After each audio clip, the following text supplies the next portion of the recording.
மாவட்ட ஆட்சியர் அவர்களின் உத்தரவுப்படி ஒவ்வொரு மாதமும் பிரதி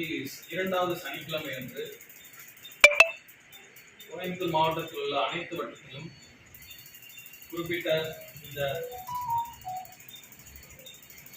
குடும்பத்தை தொடர்பான அனைத்து குறைபாடுகளும் தீர்க்கும் வகையில் வழங்கல் துறையின் கீழ் உள்ள அனைத்து வட்டங்களிலும் குடும்பத்தை தொடர்பான இந்த பெயர் திருத்தல், நீக்கம் மற்றும் ஆத்தரைசேஷன் தொடர்பாக ஆன்லைனில் பெறப்படும் மனுக்களுக்கு உடனடியாக தீர்வு கண்டு மக்களுக்கு பயனளிக்கும் வகையில் இந்த முகாமானது நடத்தப்பட்டு வருகிறது. இம்முகாமில் பொதுமக்கள் தங்களது குடும்பத்தை தொடர்பான குறைபாடுகளுக்கு மனுக்களாக அளித்தோ ஆன்லைனில் விண்ணப்பம் செய்தோ தீர்வு கண்டு பயனடையுமாறு